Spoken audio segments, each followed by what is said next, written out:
friends. Welcome to the Creative Impact Podcast. I'm your host, Rachel Caldwell, and I'm so happy you're here.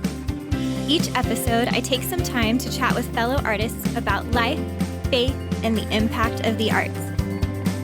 It was one of my favorite pieces of all time, choreographed by Darrell Comedy, called Joyful Noise. It was towards the end of the piece. I think there was like 1 minute of the piece left. And yeah, tore my calf. Tried to finish the rest of the piece on one leg, which in that work is very challenging. And then it went to blackout and I just fell on the floor and crawled off stage. I'm so excited to introduce you to my friend and guest for episode 3, Whitney Dufrene. Whitney dances professionally with Doug Varone and Dancers in New York City, and fun fact, she was my maid of honor. During our conversation, we reflect on some fun memories and we get into some of the challenges Whitney has faced, such as injury, insomnia, and depression. This conversation is deep, real, and points us to where we can truly find hope. Enjoy my conversation with Whitney Dufrene.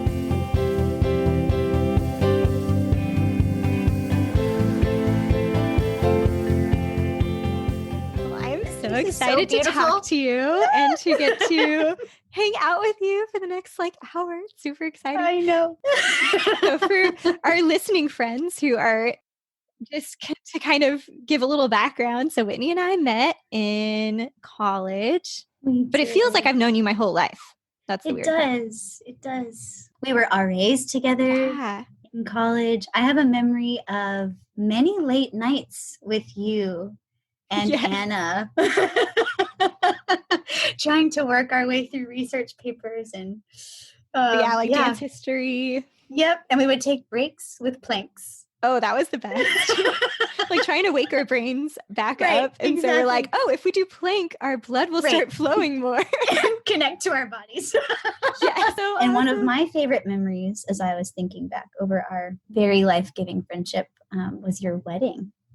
Yes. Getting to be a witness to that day. I have this memory of just really sensing the beauty of God and something that's kind of seared into my mind in a really piercing way. And it's amazing. It's amazing what he can use to reveal more of who he is. And, so true. I just remember that day being full of glory, Yes. And it was awesome because you were my maid of honor. And I think my favorite part was starting the day off. We had a worship jam and just got to hang out, all the bridesmaids and my mom. And then the guys were all downstairs kind of having their own little worship jam. So we could hear them. It was really cool. That was awesome.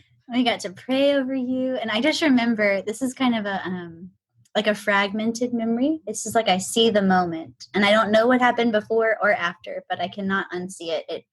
When you appeared at the top of the stairs. Oh yeah. To walk down the aisle. I'm very passionate about music and you appeared on the most beautiful note in the song. Aww, that's so sweet. It was this really incandescent, heavenly moment. It was just, I was just falling.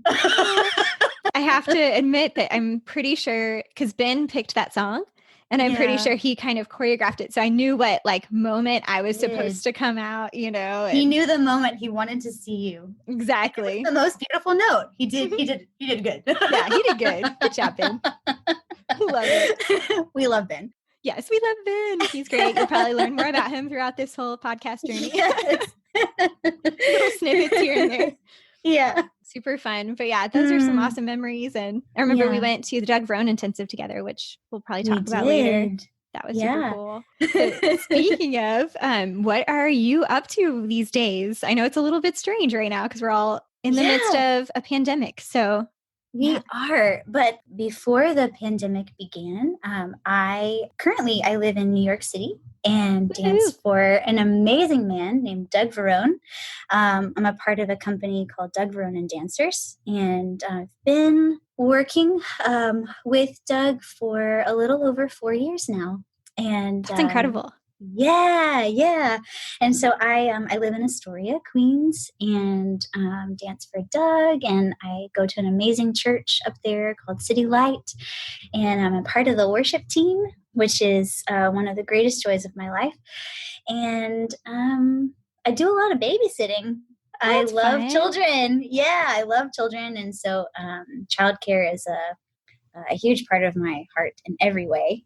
Yeah, company life kind of yields a really interesting, fluid schedule that's constantly shifting and changing. And we do a lot of touring. And so I have some really gracious families that I've worked with quite a bit here and there for some intermittent babysitting, which is really That's great. fun. Yeah, kind of a flexible side job Yeah, for yeah, sure.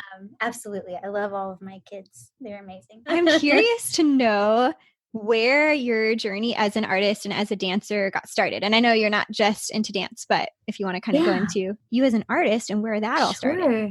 Yeah, of course. Well, I've been dancing as long as I can remember. I don't really have a memory that dance is not a part of. My mom used to say it was my favorite mode of transportation That's a when I was beautiful description. little. Yeah, and it's true. It's really true. Like, why walk somewhere when you can dance there? I just remember being little, really little, and just twirling around my house, and my parents would take me to see, the symphony or the Nutcracker or something, and it really stirred some really deep dreams in me to connect in that way with communities. And yeah, so I enrolled in dance classes when I was 3 and have been moving ever since. There have been pockets of time where I've kind of taken a brief step away, but it really has been a consistent heartbeat of my life, and I think a part of my design to move and to celebrate life in that way. So, but yeah, I grew up in Baton Rouge, Louisiana, and I grew up in a competition dance studio, and I was also on a gymnastics team. Oh, that's right. I forgot you had the All the gymnastics glitter. connection. Yes. Yes. And then when I was around 10 or 11, I decided I wanted to study ballet. So we switched over to specializes in ballet training. And I studied there for the rest of my time throughout middle school and high school. And then I went to college. And I started out at a school up north that I only ended up staying at for 1 year. It wasn't the right fit for me. And so I went through a brief season where I actually thought I might walk away from dancing altogether. And I had moved back home briefly and was praying about direction and wisdom for the future. And my parents have always been extremely supportive of artistic pursuits in my journey in life, which I'm so grateful for. And I remember that my mom got a flyer in the mail for Belhaven, and in that kind of intermittent time of leaving the first university and coming home, and I had decided to give my life to Jesus and to follow him. And so I love children, so I was thinking about elementary education, and I was also thinking about ministry.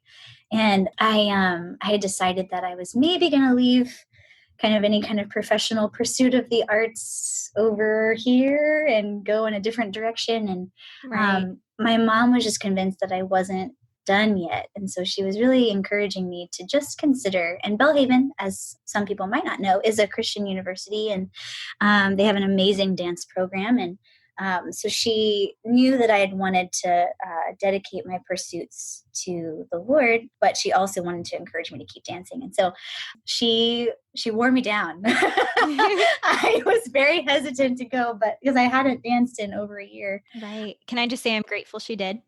Oh, me too. I got to talk to you. Yeah, I'm so grateful too.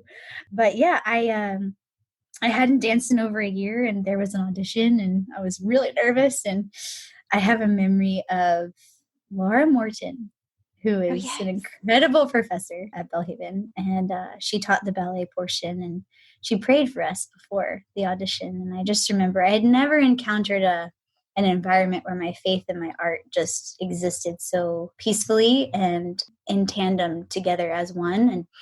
And then we started moving, and I had forgotten how much I loved to move. And I just started crying. Yeah. I'm pretty sure I cried through that whole audition, which is normal for me these days now that the Lord has really softened my heart to this life. And Yeah.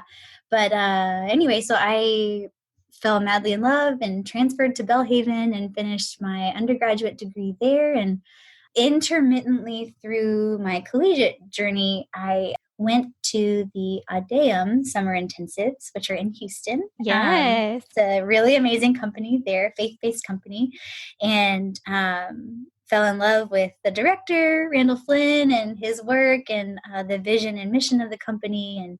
And so I auditioned my last summer before graduating. I was a December grad, and then was very excited to be given a chance by Randy and to move mid-season over to Houston and start in January of 2013.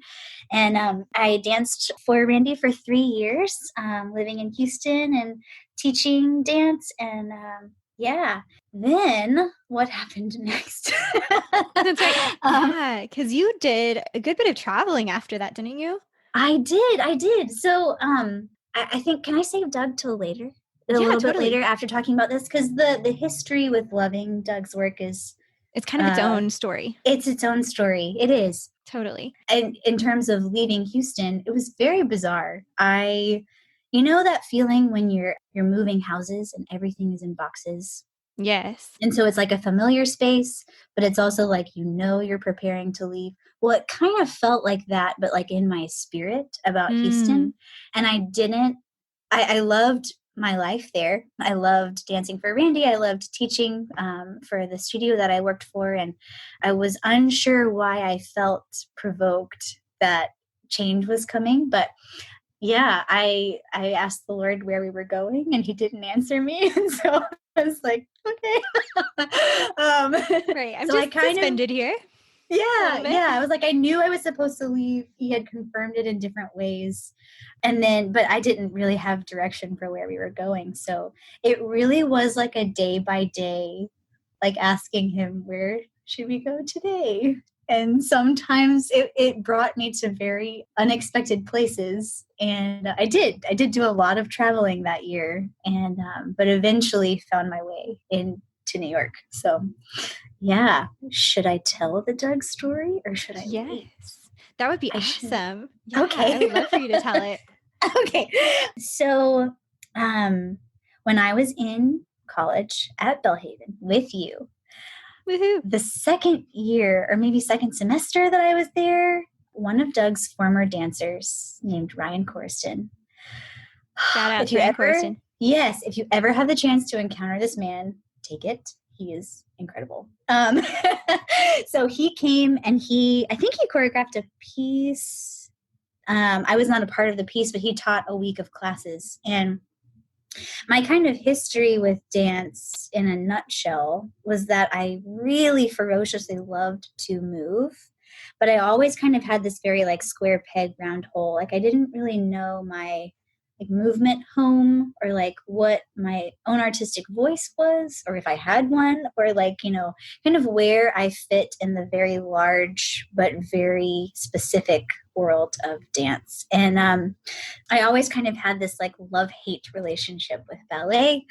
Huge respect for it, but my body anatomically was just not really built for it.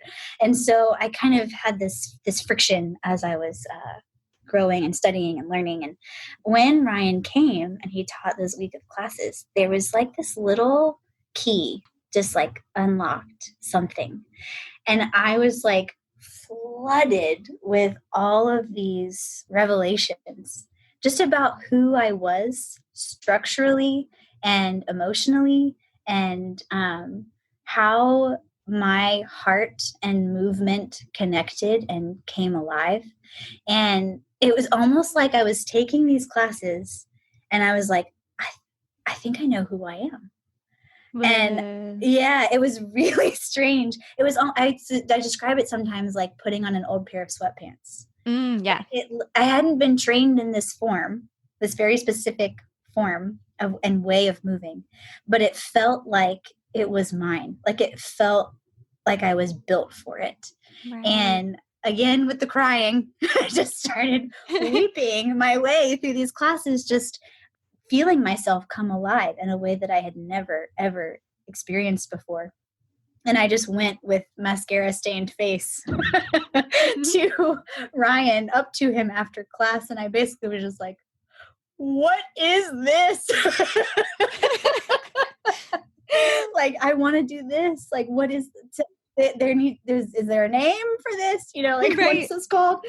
And he told me about Doug Varone and how much Doug's work had influenced his own kind of movement and teaching. And Doug has summer workshops every year. And Ryan told me about those workshops. And so I started going that very summer, and I went 2 summers in a row. We went together the second summer. Yeah, and it was such a cool time. Yeah, literally just like a little sponge. Like, I was that girl in the corner with a notebook writing down every word everyone said. Yes. That's a great image. Yeah, just like obsessed. Just like take it all in. Yeah, exactly. We kind of had an obsession with avocados at the time, if I remember right. We did. We totally did. Yes. That's Do you know that I saw Stefania the other day, the other month? Yeah, a couple of months back. I ran into one of our roommates from that year, and I don't think we've seen her since then. No, so it's been I see her on Facebook. 7 years. Yeah, she's amazing. Stefania, wherever you are, we love you very much. Yes, sending virtual hugs. Great memories with her. So I went 2 summers in a row. I was going to go a third summer, but I tore my calf muscle 8 days before the workshop started. And I wanted to still go on crutches. I loved it so much. And very sweet Doug Varone encouraged me to stay home and rest and come back the next year, which I did. Probably for the best, yeah. It was for the best, yeah. You could just see me like trying to dance in the corner. Yes. I mean, it is kind of cool with like, compositional forms and using props and whatever, but new research to off-balance work. Exactly. There's a lot of possibilities there. Weight sharing. Yes. So yeah, but probably wise to stay home and rest and recover. It was wise. Yeah. So he also has a winter intensive as well, and I went to a couple of those and was really honestly just content to be workshop girl. Like, they were just like the highlights of my year of just, I would ask for that for presents. I wouldn't ask for gifts. Like, if my parents were like, what do you want for Christmas? All I would say was, I want to go to another workshop of Doug's. That's all I wanted. So I went, my last workshop as a participant was the January winter intensive of 2016. And Doug very surprisingly said he needed an extra dancer for an opera that he was doing in the spring. And I was actually in my wandering nomadic year. So I didn't really have a home. I had left Houston, but I was kind of wandering around and found myself in Boston at that workshop, gratefully. And moved to New York the next month and did that project with him. And it was a 4-week-long little gig, and I thought that was it. And literally all of my dreams had come true. I could die happy. I had done something with Doug, and God had deeper plans, very surprising, undeserved plans. There was a woman who was leaving the company, unbeknownst to me and others, and he asked me to stay. And so that was a little over 4 years ago, March 2016. So it's been a wild ride. Yeah. And I wouldn't change a moment of it. Mm-hmm. Yeah, even the hard ones. Yeah, for sure. What was it like? Because obviously, at least once you had met Ryan and started like falling in love with Doug Varone's style and what all that entailed and going to all the intensives, what was it like when you achieved that dream? Yeah, well, I think some artists are multi-passioned in terms of the artistic voices that they aspire to connect with and amplify with their own and to support. And for me, there was none other than Doug. So artistically, I felt extremely fulfilled and still do to this day. Like, I oftentimes will just be like grinning like an idiot in rehearsals, and everyone's like, why are you smiling? And I'm like, I'm just happy to be here. And like the sentiment has never really changed. But at the same time, you put a lot of stock in something, And there's a lot of hope for it. I don't know that I ever expected that it would actually happen, but it was definitely a deep-seated hope for 10 years, at least. And so when it did, I think that I really enjoyed the dethroning of the dream. It's like I had tasted something that I had wanted for so long, and it was there, it was real, it was a grace gift. Like there's nothing short of beautiful in that story, but it isn't Jesus. Mm-hmm. And so I think it was really good to experience that level of fulfillment and to still say at the end of the day, all I have is Christ. Like he is my everything. Without him, I am nothing. This is filthy rags next to relationship with God. And so that's beautiful. I think it's a really rare opportunity, and I don't take it lightly or for granted, but to experience one of your wildest dreams coming true and to get to live in that and sit in that, it's not to be dismissed, and there's glory in that too, and things that God is definitely teaching me through that. But there's almost like a coming down, a dethroning of how much fulfillment I think we expect those earthly dreams to give us. Mm-hmm. And to really realize at the end of the day, even with the greatest of them all, which is different for each one of us, even with the greatest of them all, it's not him, Right. So I've really been enjoying softening into that lesson. It's real. Yeah, I feel like that's something that speaks to everybody, because like you said, we all have our own dreams, or even just expectation, I think is a good word as well. Like you said, Yeah. Whether it's marriage or having kids or a job or, career, a trip. Yeah. I don't know. It could be anything. When I get this, I'll be there. Yes. When I get this, I will arrive, or I won't need certain things anymore. But I've even seen a greater awakening of dependence in this realization of, great dream coming true, just seeing even more day by day, I need you more than yesterday. I was just singing that song this morning, and it's true. It's true. Like the need to lean in dependence upon Christ always, which is a part of the kinesthetic revelation of Doug's work for me, because it is so visceral. It is so wild. It is so dependent upon the bodies in space, and often we're carrying each other and sharing weight and, descending to the floor and flying across the room. And the beyond self nature of Doug's work has really taught me a lot about the nature of God and all of its wildness, order, but also the need for dependence in order to burst past what we see physically possible within ourselves, Right. That's really profound for sure. Thinking about what's possible when we are dependent on something bigger than ourselves. Yes, exactly. And I wish I could remember who said this. I'm very sorry that I can't directly quote the person where I heard this, but I heard once, and I say this in a lot of the classes that I teach, we work a lot in modern dance with this flesh and bone. Obviously, we get down to the anatomy, we get down to the weightedness, the nitty gritty of this humanity and the fullness of the human experience. But we're not just this flesh and bone. Even those who are not Christians can acknowledge that there is some sort of essence, that there is some sort of spirit that is there. Like you and I have the same flesh and bone, but you are Rachel and I am not.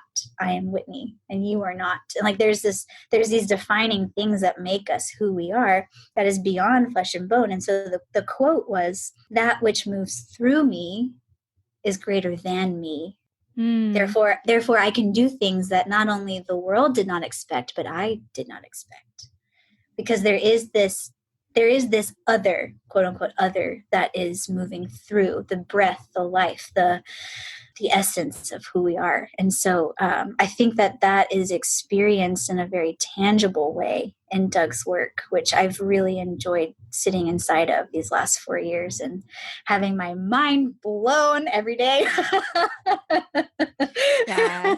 I was just thinking mind blown. Yeah. So it's really, really good. It's capturing that quote. Yeah. Captures it well. Yeah. So whoever said that, we honor you. Yes. Thank you. If I can find who it is, I'll put it in the show notes. But yes. I felt that as well with his work, and just getting to do the workshop, and then also at Audeum, I think, did Ryan set a work there as well? I'm pretty sure it was him. Yeah. I was like, I'm pretty sure that was Ryan Corsten. I think it was Questions for Mary. I think that was the Questions for Mary. And then what was the one with the fabric? Yes. I think I staged that one because we had done it. We had done it. Is that correct English? Yeah, at Belhaven. We did it at Belhaven. And then you said it at Audeum. Okay. I said it at Audeum as an extension of that experience. That's right. So was that choreographed by Ryan originally? It was. Okay. And that was Exodus. Exodus. Thank you. I was like, I know it. It's right on the tip of my tongue. So I had the privilege of dancing that as well. Yeah. At Audeum, part of Audeum too. And there's just something definitely that stuck with me through the years of just the rawness of it and the, I would say, kind of authenticity of the movement. Mm-hmm. So even whenever I choreograph now, that's a huge influence on my choreography with my students. And so it may be like a little element of it, but I totally can connect that. The like diaspora of dance, there's different kind of veins of expression, and none of them are more valid than the next, but they're all different, and like with ballet, I think that there is a kind of a pull away from the earth, almost trying to suspend reality or transcend it, to kind of ascend to greater heights and the supernatural and the exquisite, the refined, the heavenly in a way. And I think that modern dance as a whole, and Doug's work in particular, doesn't try to defy the really raw, ugly humanity that, the groaning, as it says in Corinthians, the like sitting in the fullness of the human experience, which is wrought with pain and suffering and like a heaviness, a gravitas, in a way of the weight of our experience in this life, which is also brimming with joy as well. Anne Voskamp always says that joy and pain flow from the same artery, which I think is very profoundly true. But so I think I really connect with the weighted nature and the acceptance of the human experience that is so visible in Doug's work on the spectrum. Like, I think it really explores the fullness of that experience of humanity, which is profound, and it's a bridge builder between the viewer and the performer in a way that I think some other things aren't. Yeah. Yes. Mm-hmm. You can connect to your own, when you watch a piece and it just like hits you deep down and you don't even know why exactly at first, but then you realize like there is a connection here. Right, exactly. Life or movement to an experience or an emotion that you have. Yeah. And like, most of humanity might not be able to relate to lifting your leg up to the sky, but they all relate with falling down, So true. We have all fallen, literally and metaphorically. Exactly. And so the connective tissue of like the audience performer dialogue is just very rich and full of personal anecdote and observation and appreciation, So that's beautiful.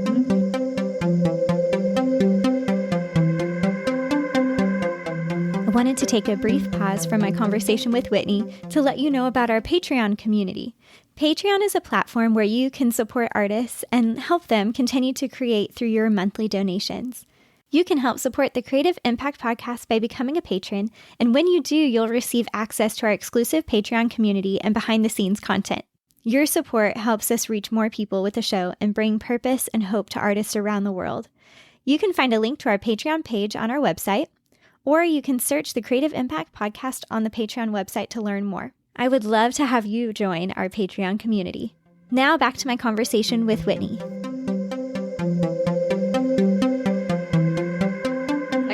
go back a little bit to Sure. that moment. Tell me more about when you tore your calf muscle, that experience. And yeah, I'll just let you go from there. It was in 2014 in May, and it was during a performance. We were performing. I believe I was there backstage. Probably, yeah. It was one of my favorite pieces of all time, choreographed by Darrell Comedy, called Joyful Noise. Yes. Another phenomenal human being that you should all meet. Hopefully I can get both of these guys on the podcast. That'd be incredible. Yes. Oh, so wonderful. So it was towards the end of the piece. I think there was like 1 minute of the piece left. And yeah, tore my calf. Tried to finish the rest of the piece on one leg, which in that work is very challenging. Yes, it's a lot of jumping from 2 feet, like up high in the air. Like, yeah. And then it went to blackout, and I just fell on the floor and crawled off stage. So wow. Yeah, I went to the emergency room, and we figured it all out. Got on crutches. And did you have to have surgery for that? No. They just kind of heal itself. Mm-hmm. Yeah, and I went through some physical therapy afterwards. That's good. After a couple of weeks, yeah. But that was it was during the first show of a 6-show weekend. I don't know if you remember, we were performing at like the French consulate. Oh, that's right. Houston and at Barnevelder. We had like a full huge weekend, and I was in every dance. And so there was a lot of reworking and a lot of grieving for me, because I do struggle personally with feeling like I let people down. And that was like the ultimate physical manifestation of letting people down. Right. And there's such a high stress when everyone is having to rework something, and you're trying to help them, but you really can't because you're sitting there and Right. Sitting there, can't walk. And I spent the whole weekend in tears, as well as a few weeks after that. But I had a moment actually during the Adeum summer intensive. I was still on crutches and I couldn't participate in anything. And I really do think, and this is like textbook classic story, but I do think that before that point, I had found a lot of my identity and worth in my ability to dance. And when I couldn't do that, and when I couldn't help others, which is another place of identity for me that I've wrestled with, I couldn't do either of those things but be there and receive and watch. And it was, I won't lie, it was humiliating for me. Yeah. And I remember locking myself in the closet. Remember the closet with the little refrigerator? Yes. That we used to keep all of our lunches in? Uh-huh. I locked myself in there during the day one day, and I just put my headphones in and I was listening to worship music, and the song We Dance by Stephanie Gretzinger came on. Yeah. And I started crying because I was like, no, we don't dance. I am sitting down doing nothing. Oh, good. And we do not dance. Yeah. The Holy Spirit started to speak to me just deep within me about my identity as a daughter of God, and just the fleeting nature of these gifts that He gave us in the first place. Right. It's a gift. It was given to you, not acquired by you. It's He gives and He takes away. Blessed be the name of the Lord. And there was richness for me in that season to learn to stand on my identity as a daughter of God only and nothing else. That's I think it's such a hard thing I think it's so easy to talk about. Yeah. Especially as a believer artist, it's so easy to say the correct answer. Yes, I'm a child of God. That's my true identity, but then I think all of us hit a point at some point in our lives or our career, whether it's injury or, just getting to the point where you can't do it all anymore, or you don't get the job or whatever it is, and feeling it kind of stripped away. Yeah. What's left. And that's actually testing our words of, like, do we believe what we say we believe? Yes, exactly. And it's I did not. Especially as a dancer. I mean, I'm sure this is true for anyone, but especially as a dancer, because our art is using our body, Yeah. So and it's very emotional, like you said, and very spiritual. So we're very interconnected And it's hard not to place our identity there. Absolutely. Absolutely. Especially in in all of the performing arts. I feel like there's this presentation. That's true. Like in there's theater, this energy outward towards people. Do you receive this? Do you appreciate it? Do you see it as beautiful? Do you affirm what we are offering, whether we admit that or not? You know, we think constantly about what other people are thinking, and we place a lot of value in our offering. Yes. Because I feel that without choreography. Yes, without the offering, there is no performing arts. It is the offering. And so, but what are we allowing to define the worth of it? I think they're crucially important. You know, the performing arts, we need them. Our world needs them. One of my favorite quotes of all time is in a movie called Mr. Holland's Opus. And they're going through budget cuts, this public school, and they're cutting the theater and music and all of the arts programs to focus more on academics. And the music teacher, Mr. Holland, makes this really powerful speech. And he says, you know, if we cut all of the arts, we focus on reading and writing, these great things, you know, pretty soon we're not going to have anything to read or write about.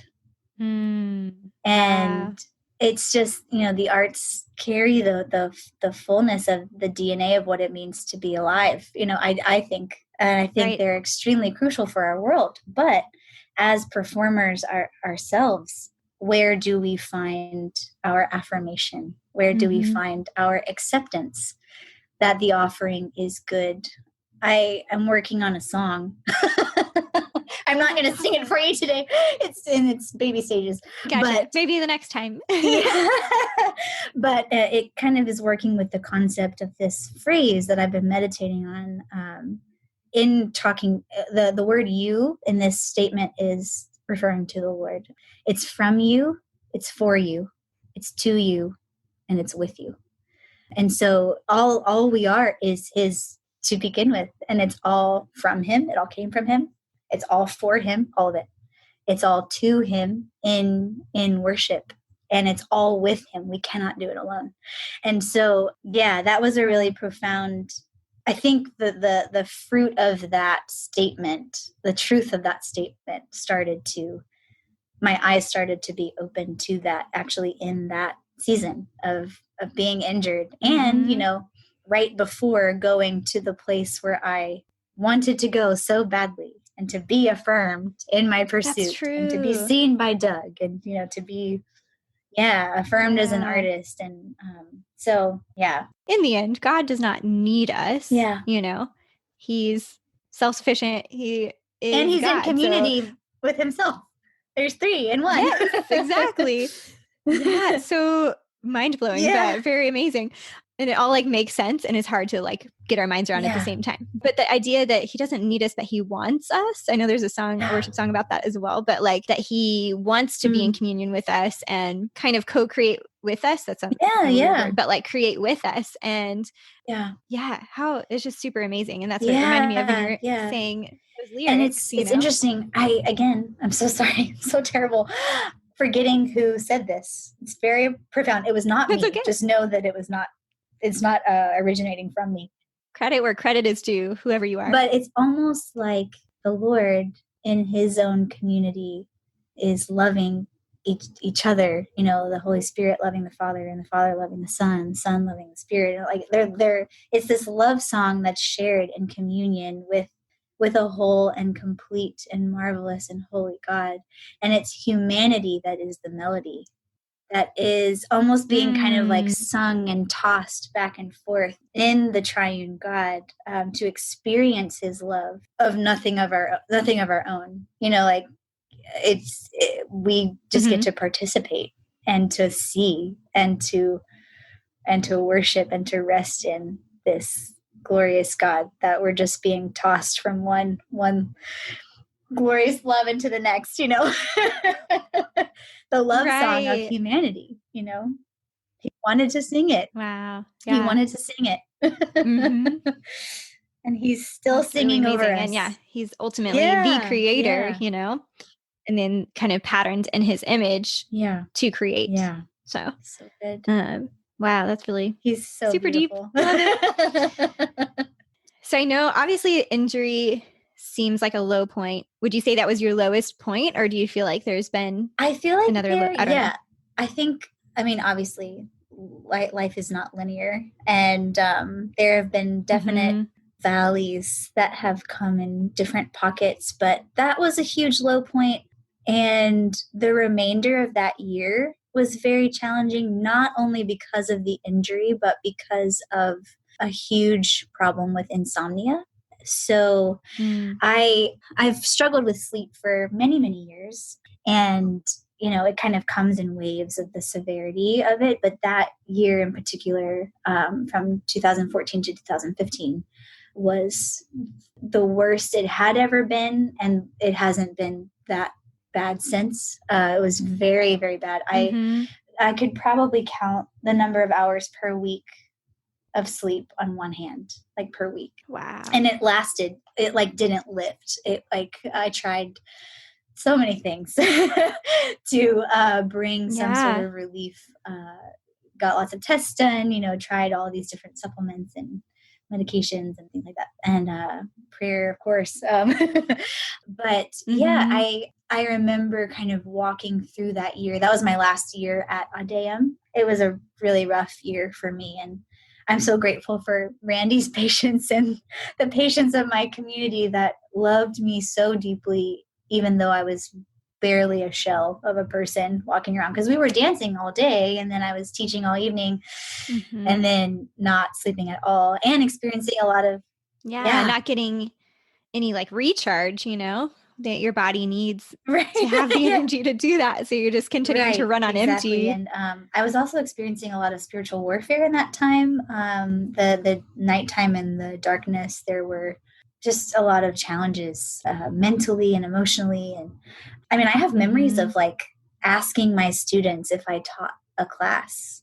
afterwards, like, and like having hallucinations and like, you know, driving from Sugar Land to Houston, which is about 30 minutes, and getting home and not knowing how I got there, or, you know, like it was a scary time. It was a scary time. And there were moments where I was, you know, I struggled with thoughts of suicide that were not mine. I'm not claiming those thoughts as mine. They were, I think, a part of the spiritual attack to just kind of end the ambiguity and fatigue, like severe fatigue, like I've never experienced before. And yeah, it was a really tough moment for me. But yeah, I'm like literally now, like it was miserable when it was happening, but some of my most intimate moments with God and beautiful moments of reading his word and singing his truth over myself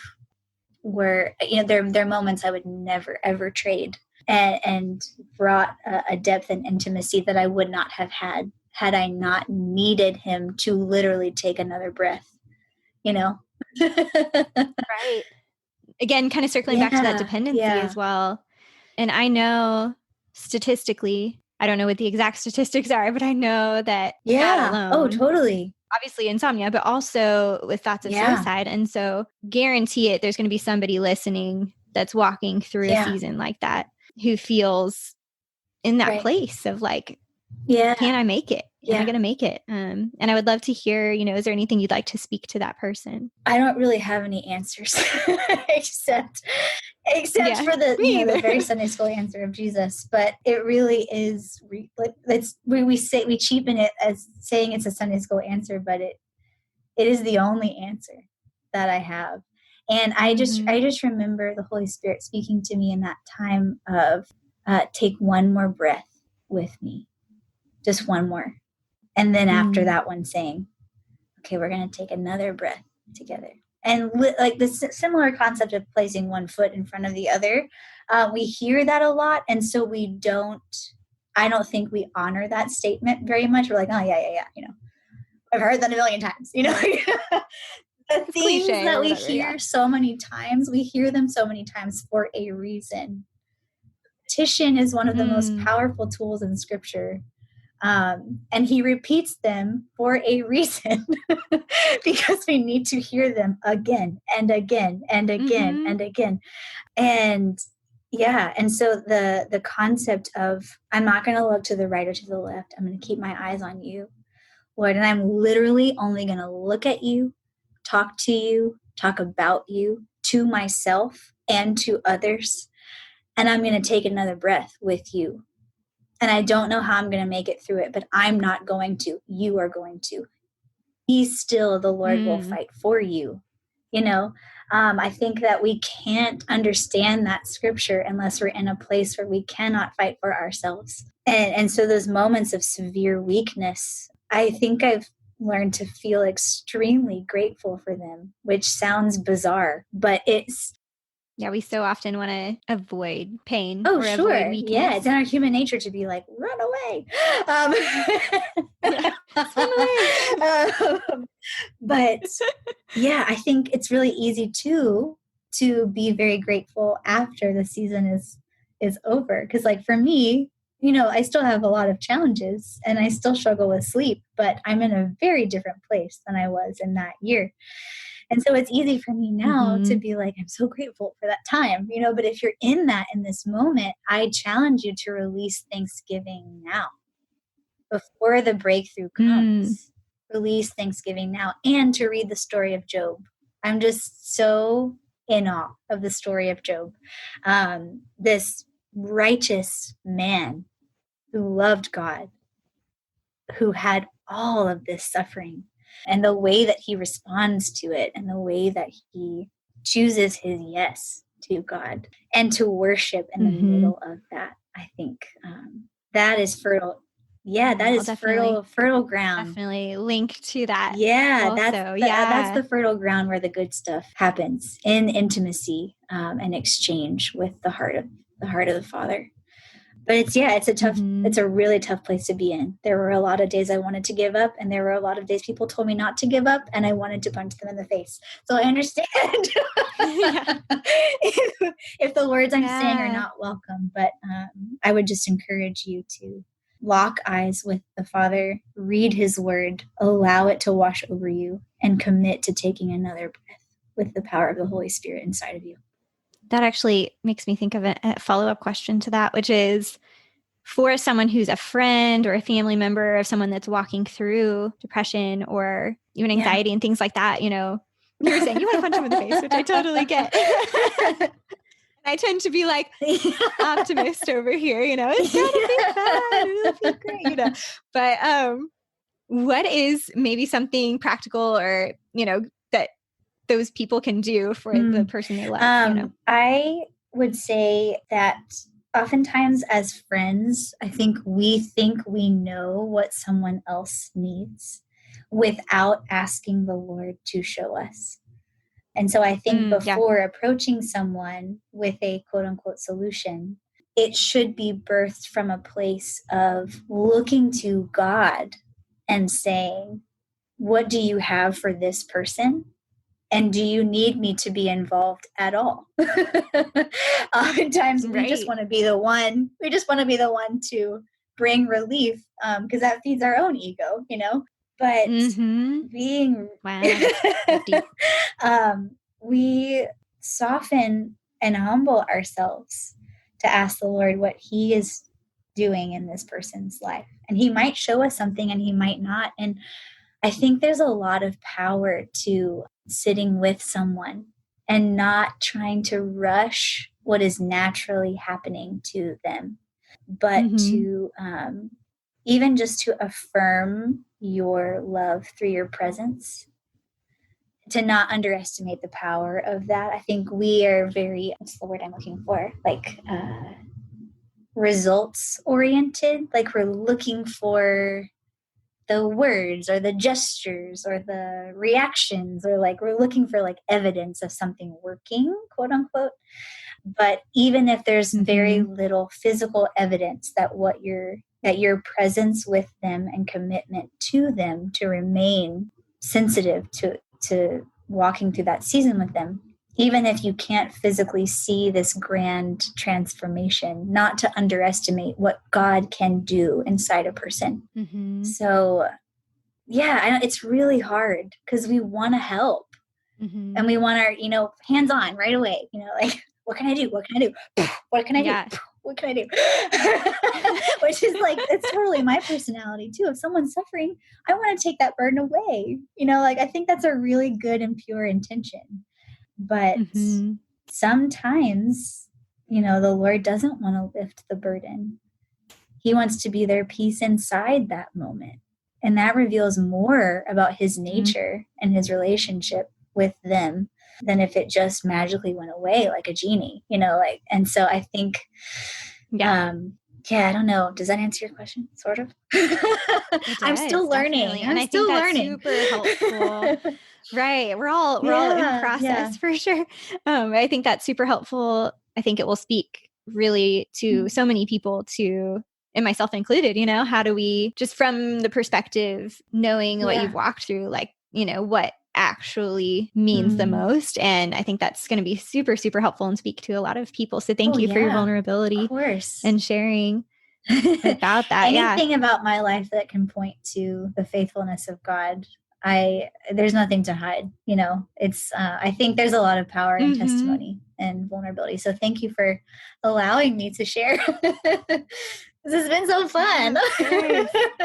I know, so fun. And I know we're kind of getting towards the end of our time, but I want to touch just briefly on your future passions. So you had mentioned something about getting a master's potentially. So I am thinking and praying about that right now and doing some research. I have a huge passion, as I've said, for children and the arts. And I'm really looking into the field of child life, learning about how trauma and traumatic experiences affect the mind and heart of a child specifically, and utilizing different therapeutic practices like the creative arts and play and imagination and all sorts of things that are resources to help them process what is happening to them in a safe environment, and to set them on a pathway for healing in different capacities. I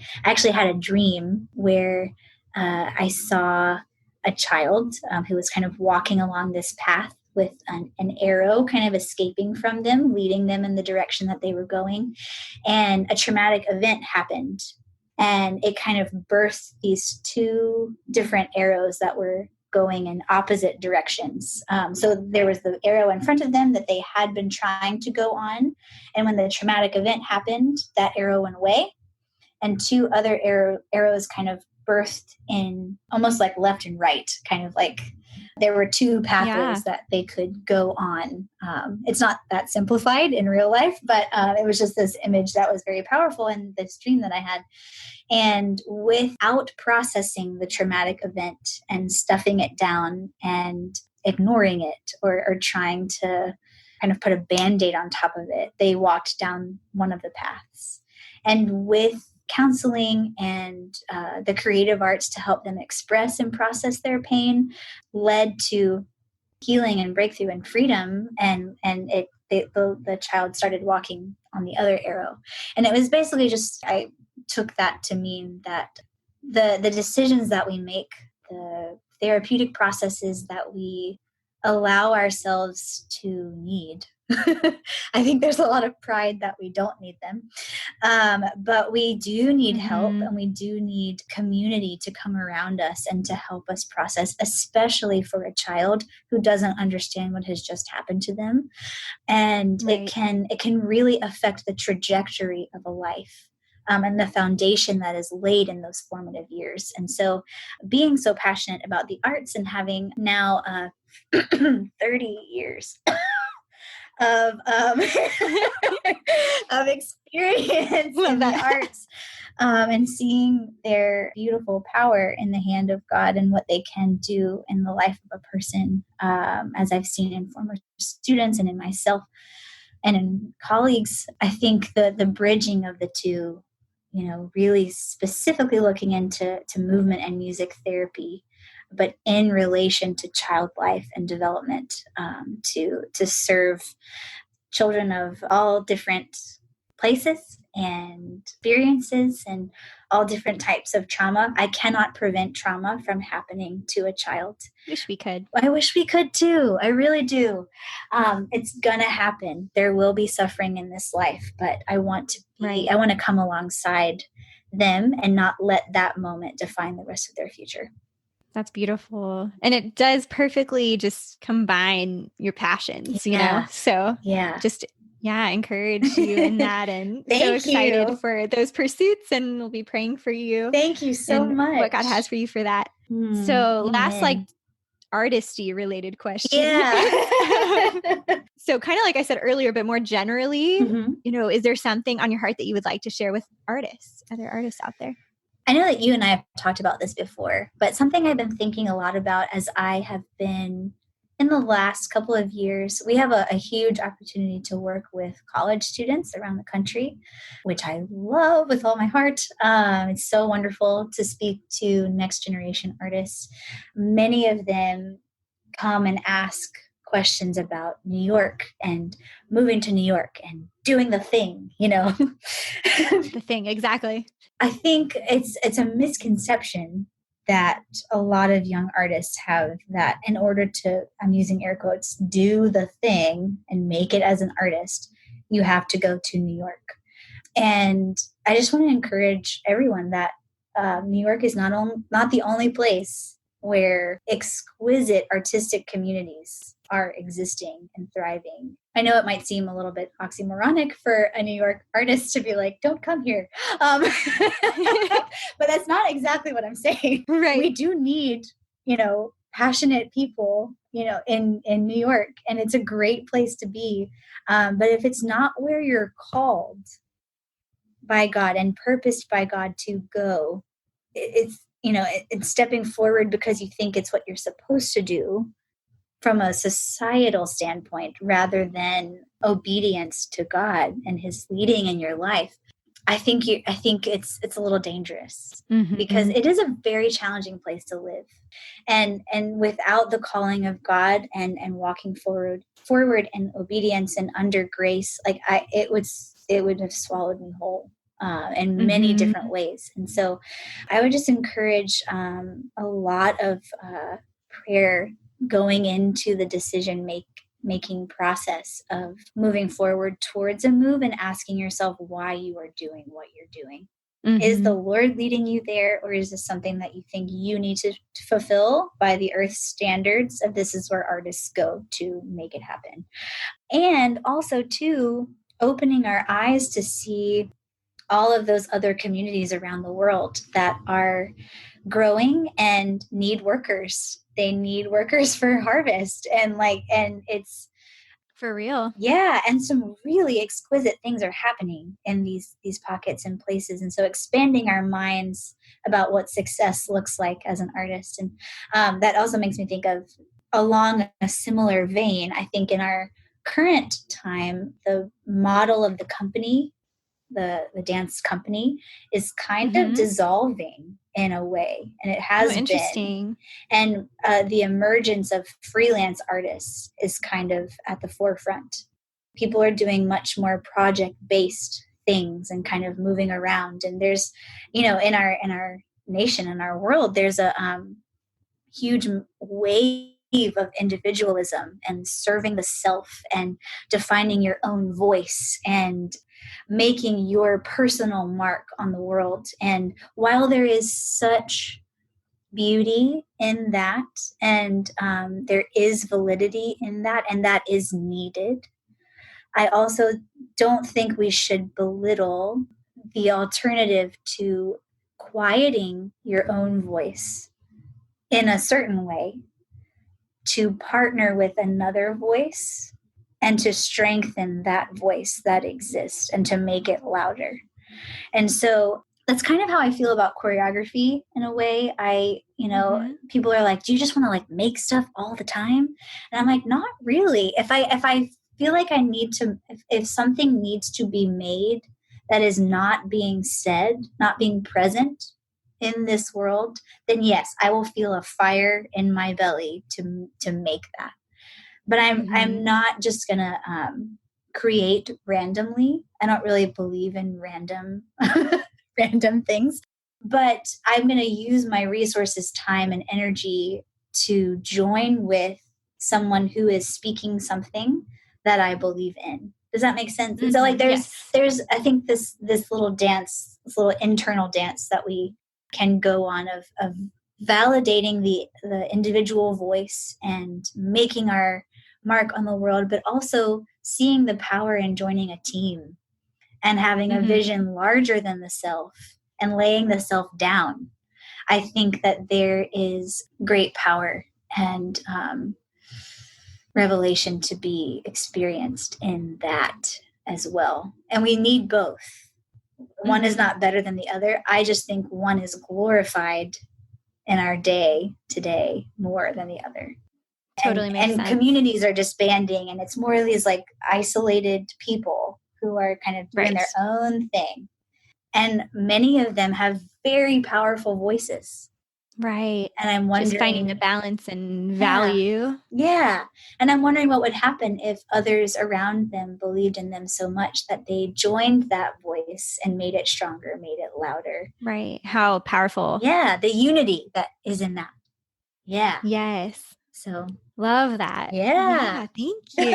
Of course. So just to finish off today with something a little lighter, or it can go deep, whatever you want. And I'm going to kind of like tweak it a little bit. I'm asking all my guests, what is one thing that's your favorite right now? Okay. So, but I'm going to add to that. What is your favorite worship song right now also? Oh, man. That could be hard. You can give more than one. I would say probably the song that has been on the tip of my tongue for the last couple of weeks is the song by Andrew Peterson, Is He Worthy? Ooh, I don't think I've heard that one yet. Shane and Shane have a really beautiful version of it. Also the song, Come Behold the Wondrous Mystery. Ooh. I don't know who wrote it, but Shane and Shane also have a really exquisite version. Basically, just listen to Shane and Shane. Check them out. Check them out. They're really amazing. And probably my favorite thing right now in this quarantine is I'm unexpectedly in Louisiana for a while. And so I get to spend time with my family. That's really unexpected and such a gift. And also my boyfriend lives here. And so getting to see him is just the greatest gift ever. Yeah, spending time going on walks with all of them is probably my favorite thing right now. Also, too, I grew up playing the piano. And for the last 10 years, I haven't really played very much. And I've been inspired recently to start playing again. And so I've been just tinkling away. And I feel like we could talk for 24 hours straight and still not cover it all. It's true, but we'll spare the listeners and maybe have a part 2 sometime. That would be so much fun. Thank you for having me.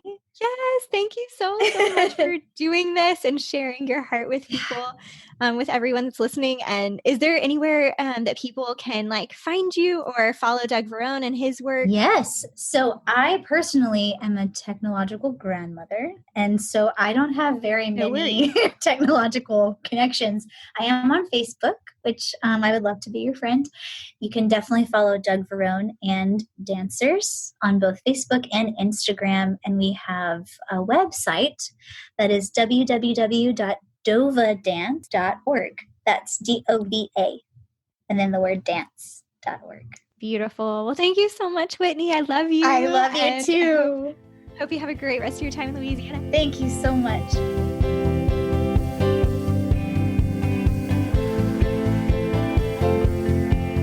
I was so impacted by Whitney's story, and it reminded me of the power of our presence.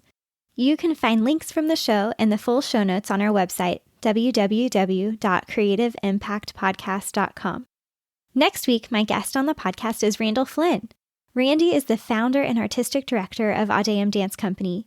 Audeum has performed globally, uniquely integrating the spheres of artistry and faith and bringing redemptive hope and transcendent beauty through the vehicle of dance artistry. Thank you so much for listening to the Creative Impact Podcast. Subscribe to the show on your favorite podcast platform so you won't miss an episode. If you're enjoying the show, we also invite you to rate and review the show on iTunes. Your ratings and reviews help other people find the show as well. You can find the Creative Impact Podcast on Facebook and Instagram. The music for the show was produced by Michael Cash. We would love it if you'd share the show with a friend, and I'll see you next week for our episode with Randall Flynn.